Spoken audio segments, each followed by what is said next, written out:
Anglers Extra. The Chatham Anglers and the YD Red Sox meet up for the second time this season here at Veterans Field. Let's go to our catch of the day now. Joining me is the University of Miami switch hitter, shortstop Stephen Perez out of the University of Miami. How do you like it at school? It's great. I mean, it's an awesome experience to be out here and playing for all the guys out here.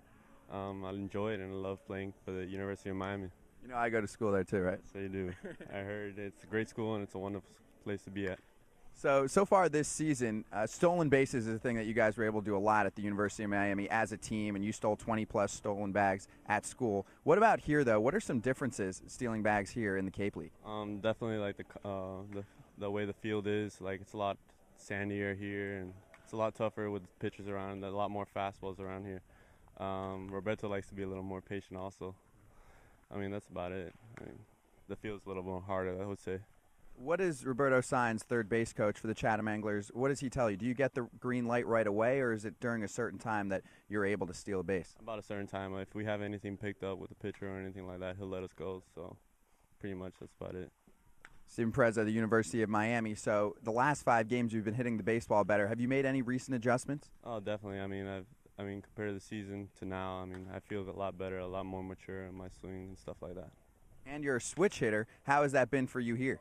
Oh, it's definitely a lot easier compared to just hitting righty on righty or lefty on lefty. I mean, I get to see the ball a lot better than other kids, so it's a big difference. When did you start switch hitting? I started about when I was 11, so I mean, it's been a while. What went into that decision? My dad, we were playing wiffle ball out in the backyard, and he saw my swing, and he definitely saw it. I had a better chance hitting lefty than righty, basically.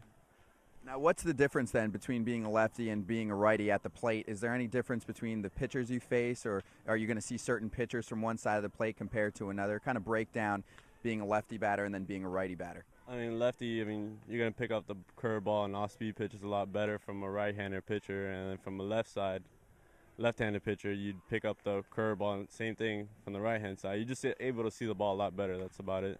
Now, you as a switch hitter, is there a side that you're better at, say, with contact or power, or it's pretty even? I say the left side. It's my stronger side. I mean, it's more consistent than my other side, but I like both sides a lot. So. Now, Phil Pohl is the guy here on the Chatham Anglers, a returning angler. Last year, he's just a hitter from the left side. Now he comes in this year, and he's trying to be a switch hitter from both sides. What kind of advice do you give somebody this late in their career that's trying to be a switch hitter? I tell them a lot of tee work. A lot of tee work. Tee work does a lot of stuff for that kind of stuff. You can find every part of your swing there and keep working at it. Is it possible to do at such a late age? Everything's possible at any age, I believe. So, I mean, keep working hard no matter what you do. And Stephen Perez at the University of Miami. Now you play shortstop at school and at here with the Chatham Anglers you do the same thing. Now, is there any difference to fielding a ball coming off a wood bat compared to the metal bat? It's a lot. I mean, the ball is not as hit as hard as a metal bat, but I mean, you gotta have a little more confidence as a fielder with a wooden bat. But I mean, it's pretty much the same. The game's always gonna be the same. It's not gonna change. Now, if you make an error on the field, what's your initial reaction? Do you say anything to yourself?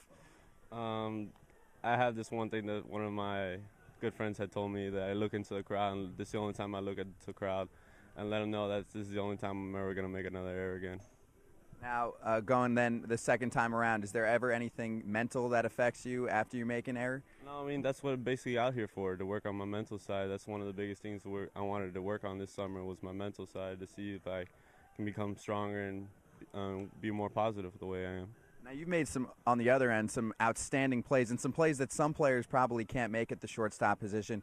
What goes into that? Is that just because you've been working at a young age? Because there's some guys who make great plays, but it looks like you make it look easy and it's very fluid. Is that just a lot of practice?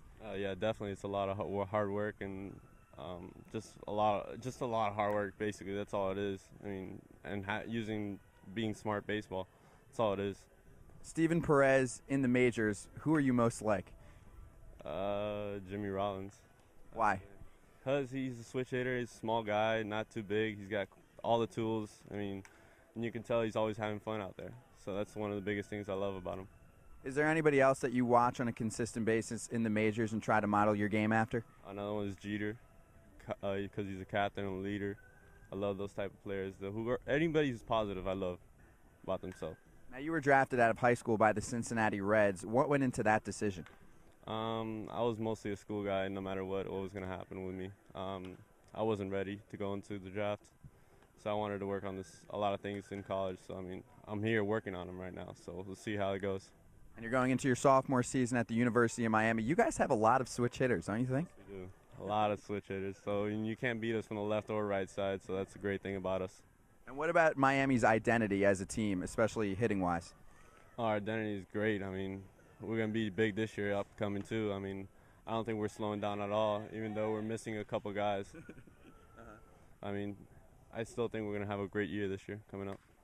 What's your team like, though? I mean, Miami as a team, or before your freshman season, is a power-hitting team, just a bunch of top prospects. Now, the way Jim Morris has recruited, he's got a lot of guys also that are switch hitters and that have a ton of speed. Have you seen a transition there to a little more small ball, which is what he usually likes to do? Yeah. I mean, it's still a definite transition of what type of baseball he likes to play with all the bunting that we do, but we still have a lot of hitting. We can drive the ball, we can run, we can bunt, we can do everything pretty much, our team right now. Any nicknames? Oh, no, I got none. None. Nothing? Nothing. Steve-O's about the closest nickname I can get. What is it, Steve-O? Steve-O. That's pretty much it. You know, he went to Miami, actually. Yeah. Steve-O. He's from, I don't even know if I can say that word, can I? The show. Stephen Perez, thanks a lot. Nice meeting you. Thank you. That's Stephen Perez. I'm Scott Braun. That's your catch of the day on the Cape Cod Baseball Network. Go Anglers!